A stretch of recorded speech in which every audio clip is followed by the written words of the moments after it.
CEAP, Centro Espírita Altivo Panfiro. Uma casa de amor. Bom dia os nossos ouvintes, que Jesus abençoe a nossa manhã de estudos. Vamos dar início aos estudos do livro Memórias de um Suicida. O evangelho que vamos ler para a prece é o capítulo 8, Bem-aventurados que têm o coração puro. Item 8, verdadeira pureza, mãos não lavadas.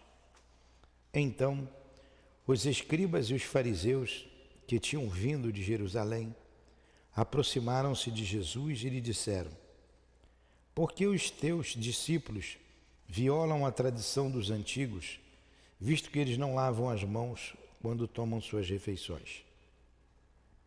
Jesus lhes responde dizendo: e vós, por que transgredis o mandamento de Deus para seguir a vossa tradição? Porque Deus disse: honrai vosso pai e vossa mãe. E também, aquele que disser palavras ultrajantes a seu pai ou a sua mãe, seja punido de morte. Vós, porém, dizeis: aquele que disser a seu pai ou a sua mãe, toda oferta que faço a Deus vos é útil, satisfaz a lei, ainda que depois não honre nem assista a seu pai ou a sua mãe. E assim, por causa da vossa tradição, torna inútil o mandamento de Deus. Jesus, aqui nos reunimos em Teu nome para mais uma manhã de estudos em nossa casa de amor, o CEAP. Proteja-nos, envolva-nos com o Teu imenso amor, para que tudo transcorra conforme os desígnios superiores, inspirando-nos para que o estudo seja transmitido de maneira clara para o entendimento de todos. Permita que em Teu nome possamos chamar para nos ajudar a nossa irmã Ivone, o médium que escreveu esta obra, o irmão Camilo, Leon Denis, que juntos passaram as informações para a nossa irmã querida.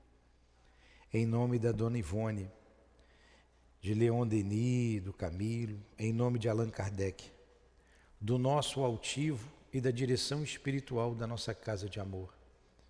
Em nome do amor, em nome do nosso amor, Lourdinha, pedimos a permissão a Ti, Senhor, e a Deus, nosso Pai, para iniciarmos os estudos desta manhã. Que assim seja.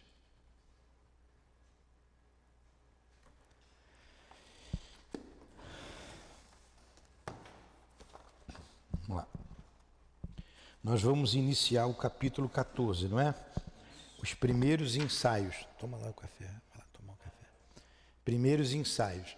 Nós encerramos o capítulo 13, quando estudamos a respeito da programação da reencarnação, né? Os diversos departamentos lá na colônia Maria de Nazaré, onde tinham os manequins e pareciam figuras humanas de tanta perfeição que eram. Então nós vimos que tinha lá o corpo, né, o manequim do corpo, quando a pessoa, antes do suicídio, quando ela se suicidou, e depois iam preparar o futuro corpo. Um trabalho complexo, um trabalho de muito amor e dedicação e muito amor. Então, fazendo com que, em nossas reflexões, tenhamos que valorizar a vida, cuidar do corpo como uma bênção que Deus nos emprestou, é um empréstimo de Deus. E ninguém tem o direito de dispor a vida de ninguém. No Livro dos Espíritos tem uma questão que nos diz que o maior direito que o homem tem é o direito à vida. E é um direito tão importante, o mais importante, porque sem vida não existe o homem. Ninguém tem o direito de dispô-la, nem o próprio homem. O corpo é meu, eu faço o que eu quiser do meu corpo. Não. O corpo não é seu, você usa o corpo. Um aparelho tão complexo, como ela, na aula passada, ele falou do mecanismo do cérebro, do coração. Então, vou usar um termo, se eu posso me colocar assim.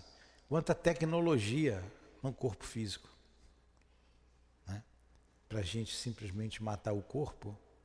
E aquele que pensa assim, na verdade, ele vai ver que aquele corpo não é dele, porque ele não vai morrer.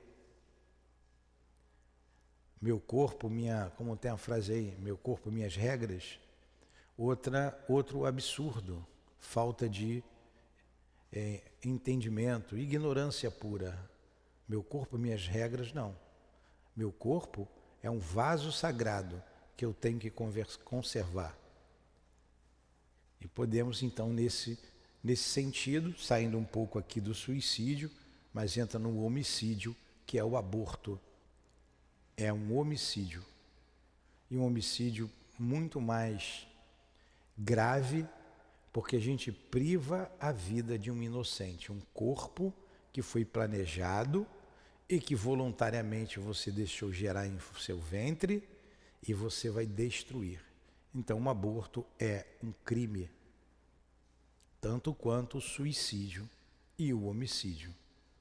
E em todos esses crimes graves, eles ficarão mais graves ainda diante das circunstâncias que levam a pessoa a cometer esse assassínio. Falamos aqui, repetimos, vamos repetir sempre. Nos nossos trabalhos, já conversamos com espíritos que estava preso na mão de falanges do mal há mais de 2.000 anos, 2.600 anos, 2.000 anos. É muito tempo. É muito tempo.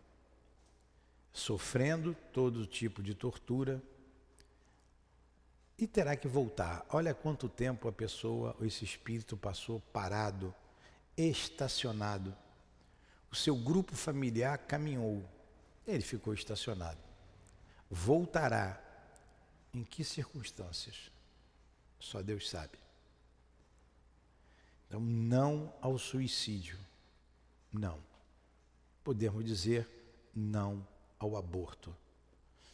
Então, que Deus nos abençoe, nos inspire. Então, começamos aqui com o capítulo 14. Os primeiros ensaios. Aí tem uma passagem de Mateus. Todas as vezes que ajudastes a um destes meus irmãos mais pequeninos, foi a mim que o fizeste. Jesus Cristo.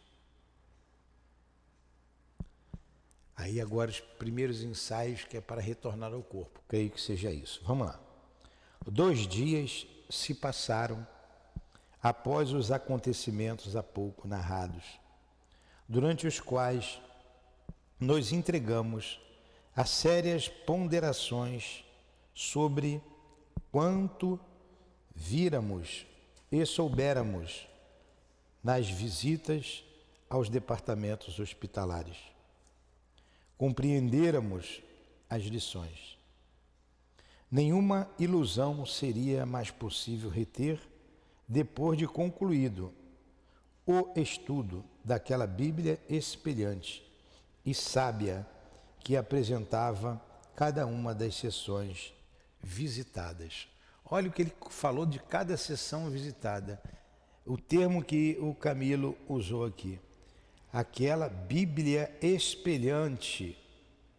O que significa Bíblia? Um conjunto de livros. Livros sagrados, não é? Lá para os hebreus, livros sagrados para os católicos. Então, é algo que devemos respeitar sempre. Independente da nossa religião. Independente. Lá, os livros de Maomé para os islâmicos, lá, a gente respeita. Então, é um livro sagrado. O corpo é um vaso sagrado. E aqueles departamentos, calculamos aqui com milhares de corpos. devido ao grande número de suicídios. Milhares trabalhando, quiçá milhões, para que essas pessoas possam retornar. Não é de um, de dois, ou desse grupo que está aqui de 5, 6 pessoas, não. São milhões.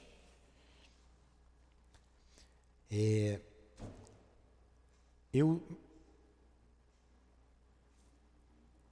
falo com muita enternecido com a dor que campeia em torno de nós, porque tenho que falar sempre, repetir: não existe a morte, não existe a morte, sua vida. Quase todos os dias, jovenzinhos querendo se suicidar, adultos querendo se suicidar. Ontem, sábado mesmo, atendemos 3 casos. Um adulto, uma jovem de 17 anos, outra de 13. As coisas estão ficando cada vez mais difíceis. Por isso temos que divulgar, por isso temos que falar, para que as pessoas não caiam nesta armadilha, neste engodo que é a morte. A política do país e do mundo querem retirar Jesus da vida do ser humano, quer tirar Deus da vida do ser humano. E aqueles que falam em nome de Deus defendem os seus interesses pessoais, particulares. Modernos fariseus que hoje andam de terno e gravata e que envergonham o Evangelho. Eles dizerem que são evangélicos. E o nosso respeito àqueles que professam o catolicismo ou o evangelho, ou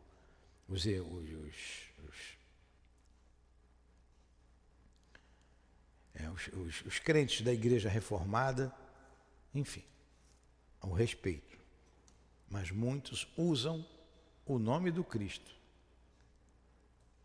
E como nos porões da igreja, antigamente, na Idade Média, se torturava e se matava, continuam fazendo a mesma coisa. Porque quando desviam recursos que iriam para a vida, para a saúde, eles estão matando e torturando. Porque morrer à míngua deve ser uma tortura, né? Morrer de dor, porque não chegou o remédio, porque o político desviou, é muita dor.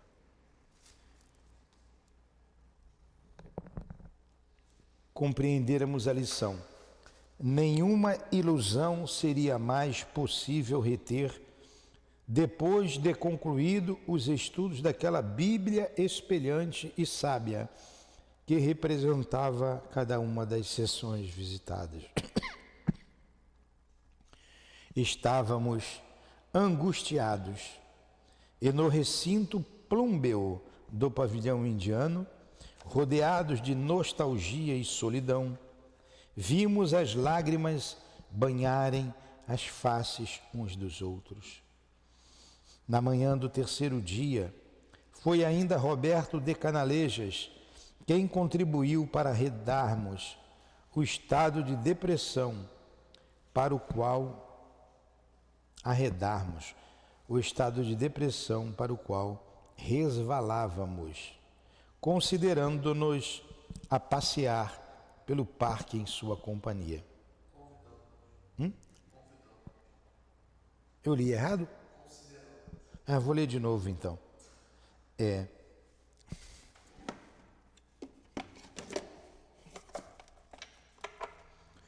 que esse óculos aqui, eu troquei, ele ainda me confunde. Vamos lá. Estávamos angustiados, claro, diante daquilo tudo, e ele vê que matou o corpo, né? Eu no recinto plúmbeo do pavilhão indiano, rodeados de nostalgia e solidão, vimos as lágrimas banharem as faces uns dos outros. Entraram numa depressão, né? Uma tristeza. Na manhã do 3º dia foi ainda Roberto de Canalejas quem contribuiu para arredarmos o estado de depressão para o qual resvalávamos, convidando-nos a passear pelo parque em sua companhia. Li certo agora? Tirei 10, nota 10? Então tá bom. Servindo-se da encantadora afabilidade que era o seu característico, discreta e singela, advertia enquanto caminhava. É o Dr. Roberto de Canalejas, né? o esposo da nossa irmã Ivone. O desânimo é sempre mau conselheiro, cujas sugestões devemos fustigar com todas as nossas melhores forças. Reagi, meus amigos, voltando vossas vontades para a força suprema, de onde emanam as energias que alimentam o universo. E logo sentireis que disposições regeneradoras reerguerão vossas capacidades para o prosseguimento da jornada. Quando vos sentirdes pusilânimes, essa palavra eu não sei ler. Eu não sei ler, minha ignorância. Vocês me perdoem. Eu não sei se lê pusilânime ou pusilânime. O S... Hã? Pusilânime. Entre duas vogais, né? Tem som de Z. Pusilânimes. É porque toda vez que eu vou ler pusilânimes, eu vejo às vezes as pessoas falarem aqui pusilânime. Aí vem na minha cabeça pusilânime. Mas pusilânime. A vogal, a consoante entre duas vogais, o S entre duas vogais tem som de Z. Então me perdoe a ignorância. O que é o pusilânime?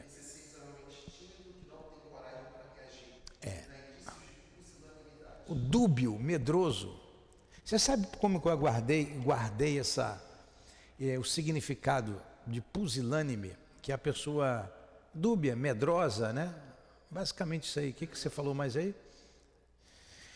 Aí o Divaldo disse que quando começou a fazer palestra, ele viu essa palavra, ele achou a palavra bonita e disse, na primeira oportunidade eu vou usar essa palavra. Aí ele disse que encheu a boca lá na palestra e falou assim, e Jesus, dos seus lábios pusilânimes. Diz que Jesus estava com... Aí eu nunca mais, eu fiz o que vocês fizeram, eu ri também e guardei o significado da palavra. Então, quando vos sentirdes pusilânimes e tristes diante do inevitável, trabalhai, procurai na operosidade, na ação enobrecedora e honesta, o restaurador para as faculdades em crise. Nunca seremos tão insignificantes e destituídos de possibilidades, quer na terra, quando homens, ou no invisível, como espíritos, desagregados da carne, que não nos permitamos servir ao nosso próximo, cooperando para o seu alívio e bem-estar. Em vez de vos aprisionardes neste pavilhão, dando largueza de expansão a pensamentos cruciantes e improdutivos, que vos agravam os sofrimentos, vinde comigo a visitar vossos irmãos, que sofrem mais do que vós e se acham hospitalizados ainda, ergastulados no drama de trevas que sobre vós também já se estendeu. Voltemos ao hospital a fim de rever os amigos, os colegas, os enfermos que bondosamente por vós zelam, consolando vossos corações esmorecidos pela dor, os médicos que vos auxiliaram a expulsar da mente as impressões contumazes que vos amorteciam a coragem. Então, o que é que ele está aconselhando? Vamos trabalhar.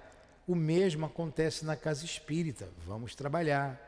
Quantas frentes de trabalho tem a nossa casa, tão pequenina, com tão pouco tempo? Acabou de sair um grupo aqui, de pessoas de boa vontade, para fazer visitas aos lares de pessoas enfermas que não podem vir à casa espírita e que solicitaram a visita. Quer trabalhar, é só vir. Isso vai fazer a gente vai ver no outro uma dor maior do que a sua e você vai ter forças para continuar vivendo. Nesses dias mesmos a gente fez isso aqui.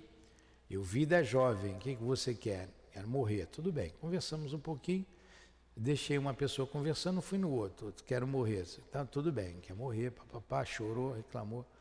Aí eu trouxe a pessoa para ela e falei para ela, olha, olha bem para ele. Ela olhou, eu falei assim, ele quer morrer, o que você diria para ele? Morre logo, acaba logo com os problemas? Ela, não faz isso não, moça, não faz isso não.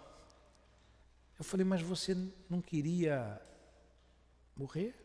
Não, mas não é esse o caminho, não. Ela, de fora, vendo a pessoa, ela aconselhou que não. E eu fiquei feliz, né? O choque teve repercussão. Aí ele ia falar, eu falei assim, não precisa falar não. Ela quer morrer. O que você vai dizer para ela? Ele, não faz isso não. Você é muito jovem ainda, porque ele era bem mais velho. Você é muito jovem, você tem tudo pela frente. Os problemas a gente... Ora bolas, ambos sabiam. Porque a lei está na consciência. Falei, então você já sabe a lição de casa. O que vocês têm que fazer? Trabalhar. Vamos trabalhar, vamos ser útil. A vida está começando agora para vocês. Vamos trabalhar. É exatamente o que o Roberto de Canalejas está aconselhando a esse grupo.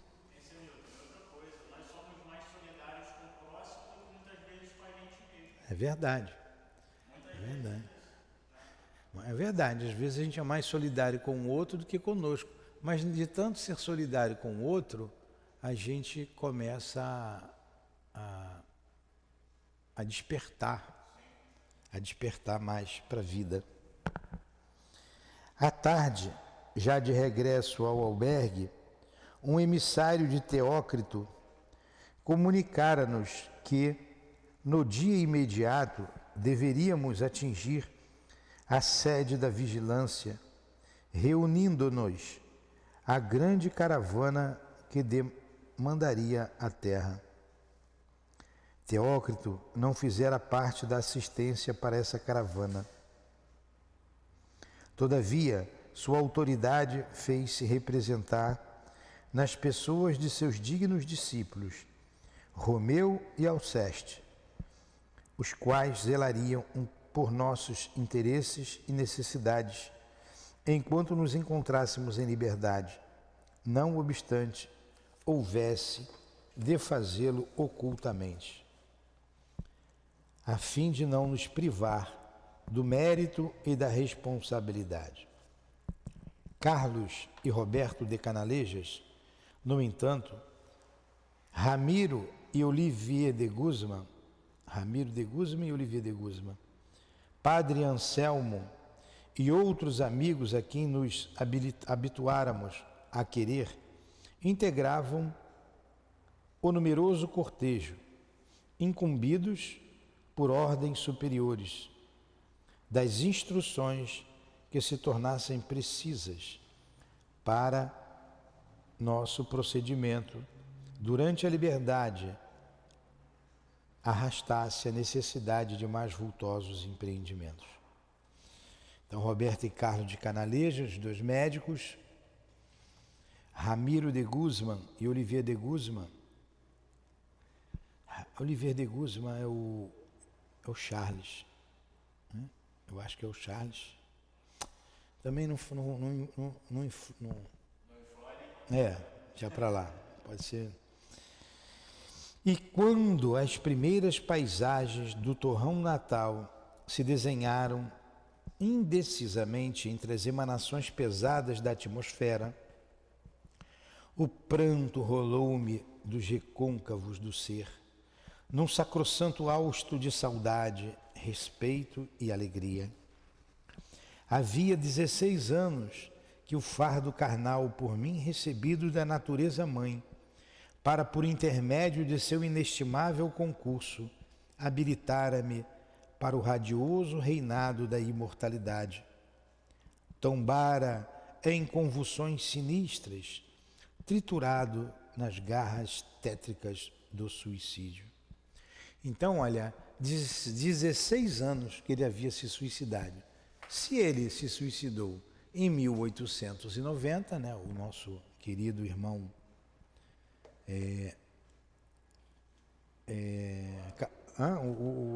o Camilo, então era o ano de 1910, né? 1910. Ele veio à Terra em 1910. Em 1910 ele ainda estava desencarnado.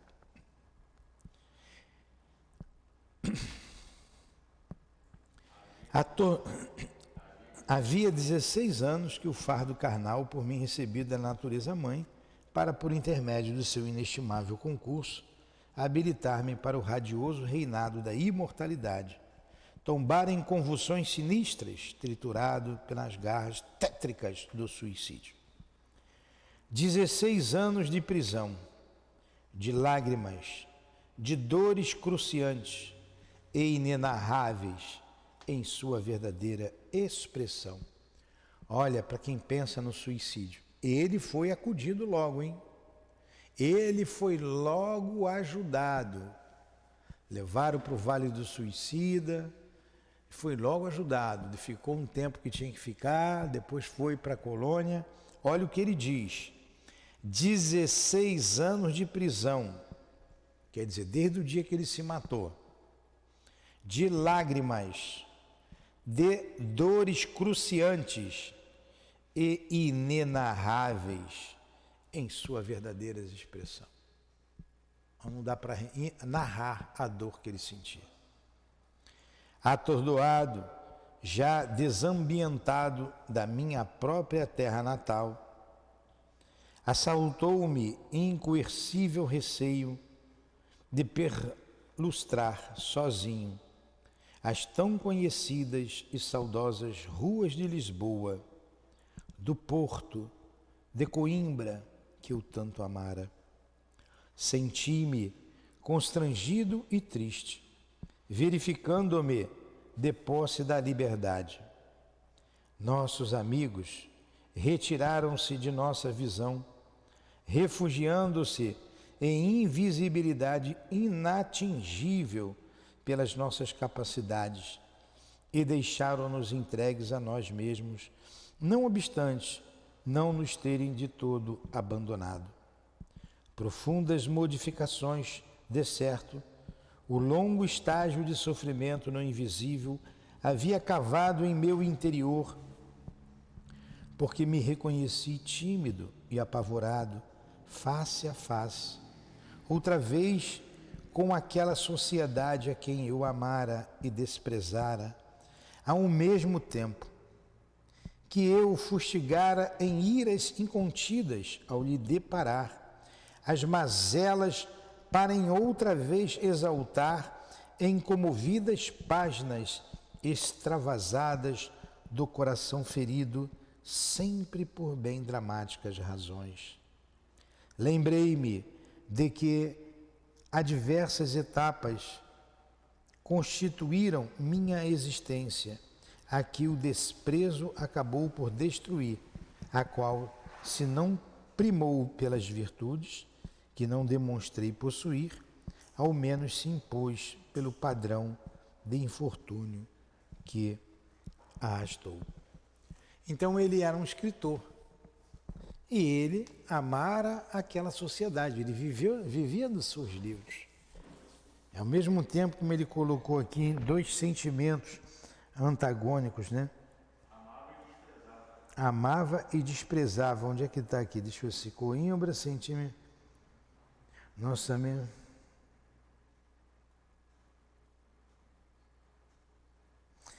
E ali, aqui, ó, aquela sociedade em que eu amara e desprezara ao mesmo tempo. Né? Desprezara por quê? Ele não se matou, ele desprezou toda a sociedade. Se sentia superior. Então, ele se sentia ali, ele se sentiu tímido. Então, eles vieram num passeio. Agora, vocês vejam a condição do espírito. Eles estavam sempre lá com esses guias. Eles não viram mais, porque o guia com eles se materializava o máximo. Mas da mesma forma que a gente não está vendo aqui os espíritos aqui, eles não viam esses espíritos lá. Né? Questão de vibração deles, né? A vibração deles não era diferente para eles poderem ver os outros espíritos. Né? Tinham que ver.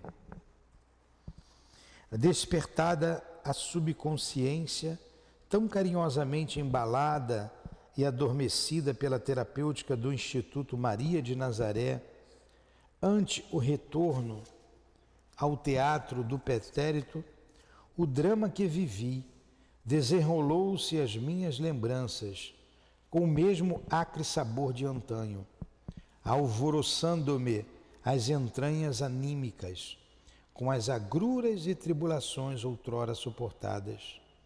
Lembrei-me dos que amei, dos que me amaram, ou pelo menos do que tinham o dever de me amar, e tive medo de buscá-los. As desilusões sofridas por Jerônimo Silveira encontravam-se ainda muito vivas em minhas recordações, para que imprudentemente me arrojasse a provocá-las para mim, visitando, sem muito ponderar, o velho lar, os amigos, a parentela de quem eu apenas tivera fugidias notícias, por jamais dela receber demonstrações saudosas, por meio de bons votos que me dirigissem no favor de uma prece. Quer dizer, nem os parentes, alguns parentes, nem eles rezavam por ele. Jerônimo teve aquela decepção, né? Quando chegou em casa, encontrou a mulher se prostituindo com a filha, o filho preso, a outra, enfim. Ele ficou com medo, ele lembrou, e o que eu vou encontrar aqui? Mas vamos lá, fica gostosa, né? A Carmen, que Jesus te ajude, Carmen, eu tenho certeza que você está ouvindo em casa, né? Melhoras para estar junto com a gente logo. O antigo professor, aqui não, valia-me então da afeição de Belarmino, a quem eu conhecera nos dias de desgraça. Belarmino foi aquele que cortou os pulsos, né? O homem das letras, o poliglota, suplicando-lhe que me não abandonasse, antes marchássemos juntos, nas idas e vindas que pretendêssemos. Pois Mário lá se fora a carta de noticiário da esposa e dos filhos, dos quais jamais soubera no invisível, até aquela data. Olha, quanta saudade, né? De lá para cá. O antigo professor de línguas deixara-se bordejar por idênticas impressões. Conservava-se mudo e compenetrado, enquanto eu dava elasticidade ao pensamento, externando-o por todos os motivos. Vocês já viram aquelas filmagens, um documentário pequeno, que vai soltar um animal que ficou preso muito tempo, que ele sai e ele fica tímido, ele não corre, ele ora, né? Assustado, com medo. É isso aqui que ele está sentindo. É isso.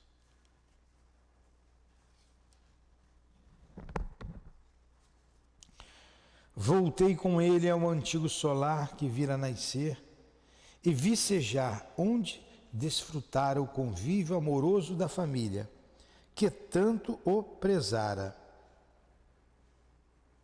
e por cujas salas atapetadas o vulto de sua inconsolável mãe parecia ainda mover-se alucinadamente, desde o momento em que o vira extinguindo-se com os pulsos seccionados. Caramba, a mãe ficou apavorada, né? Quando viu o filho assim. Já não pertencia aos de Queiroz e Souza, a Quinta Formosa.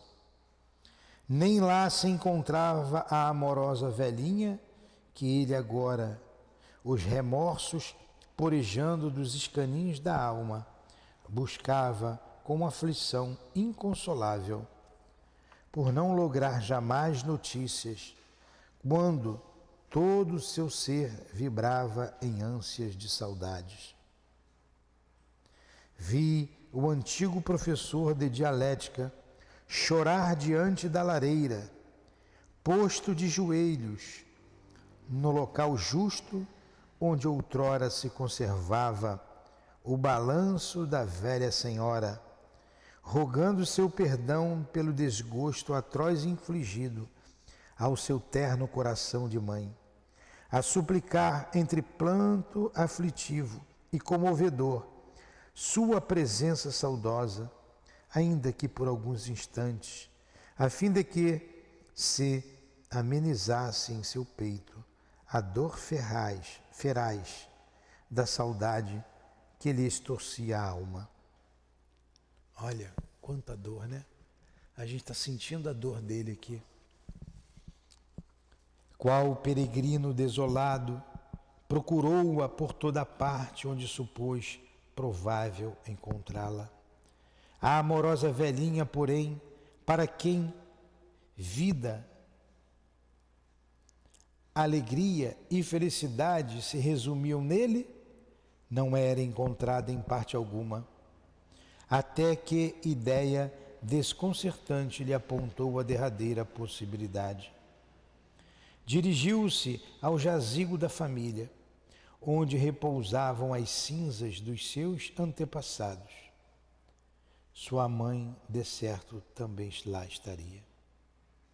Com efeito, o nome adorado lá se encontrava, gravado na pedra tumular ao lado do seu próprio nome.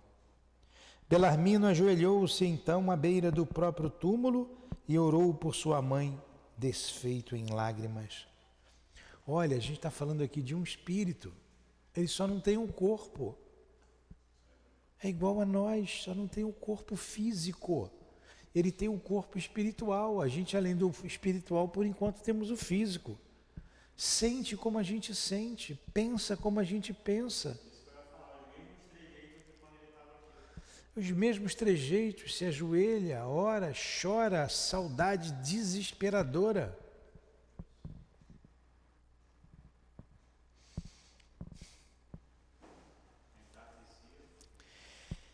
Entardecia, quando, silenciosos, descemos a encosta alfombrada do Campo Santo.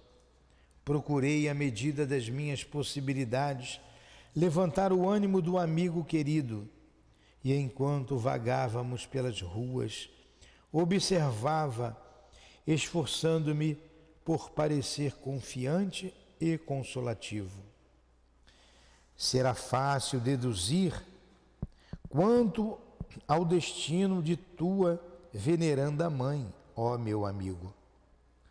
Não se achará com certeza enclausurada naquela gaiola de mármore e podridão, pulverizando-se com os últimos elementos materiais que ali se encerram.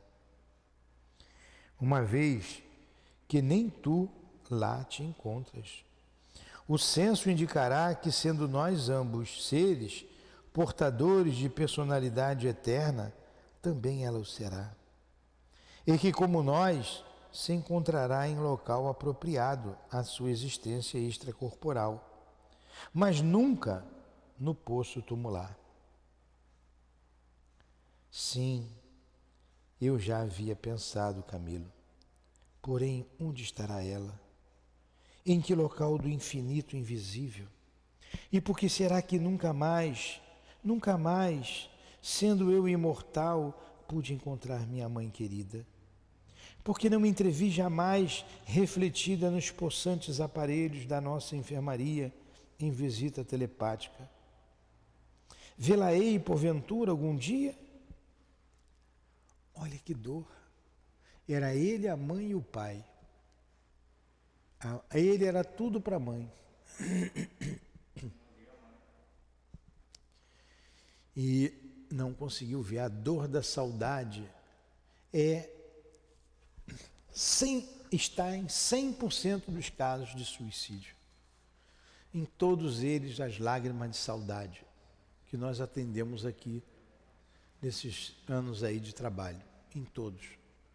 A decepção, porque não encontraram a morte, o arrependimento, porque o suicídio não resolveu nada, e a saudade.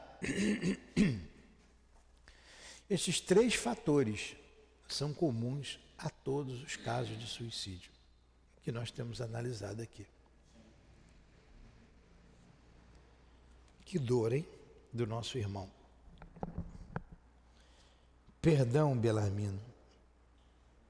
Pareceu-me ouvir-te dizer que também a senhora, tua respeitável mãe, compartilhava das crenças materialistas que professastes.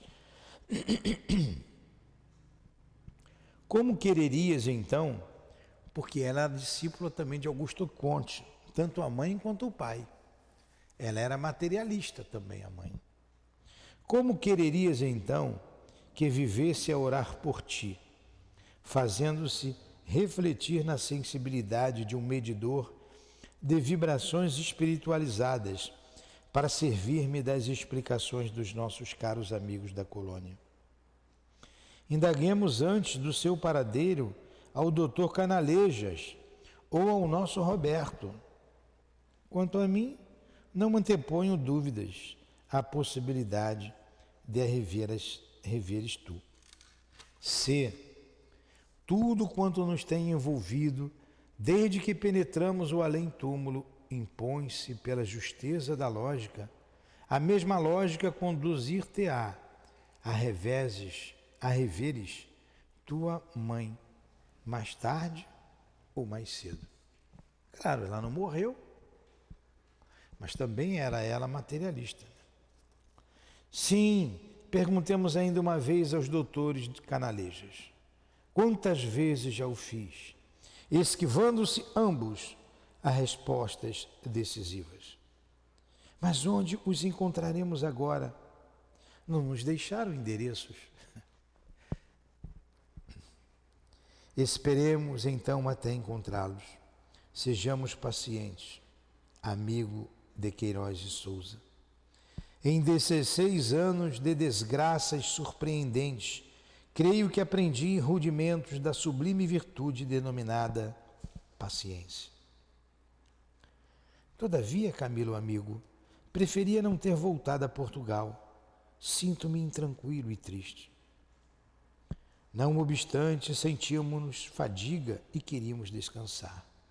Onde, porém, achar abrigo? O decoro, o respeito ao domicílio alheio, inibia-nos buscar hospedagem em casas estranhas. Quanto aos velhos amigos, não nos podendo perceber, tornavam-se ainda mais respeitáveis para nós, por não desejarmos participar de sua intimidade como intrusos ou indiscretos.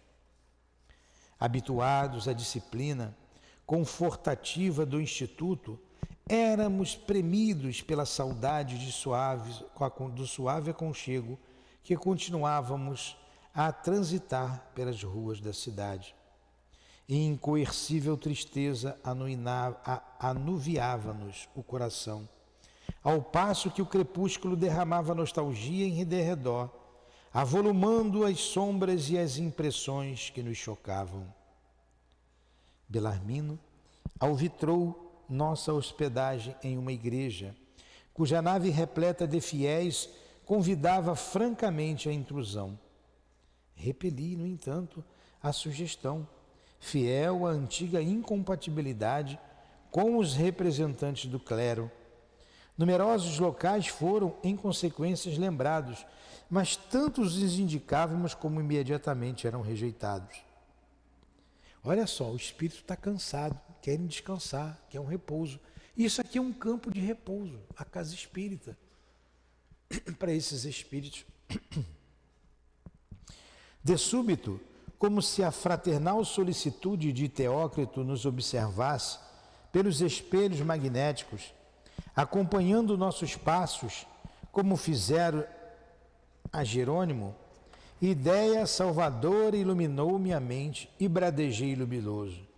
Fernando. Quem é esse Fernando, hein? Sim, Fernando de Lacerda, o protetor inesquecível, cujos caridosos pensamentos de amor e de paz, diluídos em cintilações de preces, tantas vezes me visitaram no desconsolo apavorante do turgúrio de trevas, onde minha alma espiava a ousadia de se haver antecedido a determinação da justa lei.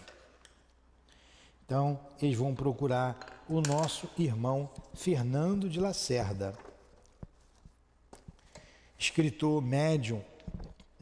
médium português. Tem aquele livro ali, tem um conjunto de livros, Um País das Sombras, são 4 volumes, escritos por Fernando de Lacerda, através, a maioria das mensagens ali é do Camilo. E ele foi citado lá atrás. Ele ia... Não, aí a cabeça vai confundindo. Não sei se foi aqui ou se foi lá no País das Sombras. Que ele ia sozinho visitar a colônia Maria de Nazaré. Ele saía do corpo e ia lá. Aí eles viam o Camilo rondando os muros. O Fernando rondando os muros da colônia. Aí colocavam ele para dentro. Ele visitava e depois em uma escolta. Você não pode fazer isso, é muito perigoso ali fora. Aí uma escolta levando ele de volta. Foi o Fernando de Lacerda, foi aqui que falou assim. Fernando de Lacerda que ele trabalhava na delegacia, lembra? Lá como inspetor de polícia, está aqui atrás. E foi ele que ajudou o filho do Jerônimo, o filho do Jerônimo, intercedendo junto ao governo, né, ao rei, para que ele fosse transferido para a África, lembra? Que ele estava preso e ele visitava um menino na prisão, se condoeu da situação dele, porque era muito jovem, e inspirado pelos guias, disseram assim, por que ele não vem para o Brasil? Não, no Brasil ele ia encontrar muita facilidade. E mandou lá para um país, lá na África. Ele ia trabalhar lá e lá ia ter a possibilidade de se reerguer diante da lei. Lembram? Era o Fernando de Lacerda. Semana que vem ele vai falar sobre Fernando. O pouco que eu sei, eu falo para vocês. Alguma pergunta? Foi um estudo mais tranquilo, né? Mas porém muito bonito, né? Emocionante demais. A dor da saudade que esses espíritos têm. Saudade e remorso são 2 coisas que quando bate. Pois é. Mestre Jesus, nós te agradecemos pelas informações que tivemos. Agradecemos a inspiração dos guias aqui presentes, a coragem do nosso irmão Camilo a se desnudar diante de nós, para que possamos valorizar a vida. Agradecemos o trabalho incansável da nossa irmã Ivone do Amaral Pereira, a sua amizade, o seu amor pela humanidade e por nós. A Leon Denis, o mestre Denis, que deu o toque da doutrina espírita nessa magnífica obra. Muito obrigado. Muito obrigado a Allan Kardec, que trouxe toda a base desse conhecimento. Aos espíritos guias que trouxeram a codificação. Muito obrigado a Jesus, a Maria Santíssima, ao Altivo e a todos os guias que estão em nossa casa de amor, as irmãs queridas, a você, Lourdinha, o móvel das minhas ações aqui. A vocês todos, muito obrigado. Ao Roberto de Canalejas. Mas, Senhor, a prece envolve a gratidão a tudo. Agradecemos a Ti, a Deus, mas também o pedido. O pedido que interceda junto a esses irmãos sofredores, ao Camilo, que está em algum lugar, encarnado ou desencarnado. Receba dos céus as tuas bênçãos, de estímulo, de prosseguir. Por todos eles nós pedimos, por todos esses irmãos que agradecemos, que eles continuem trabalhando firmemente e nos ajudando, nos estimulando, para que saiamos da nossa inferioridade. Pedimos pelo irmão Jerônimo, pelo Mário Sobral, pelo Belarmindo, pelo João de Azevedo, por todos esses personagens que têm feito parte de nossas vidas todos os domingos. Esperança, força, alívio para as suas dores. Pedimos por todos os que choram, que sofrem, amargurando o suicídio cometido.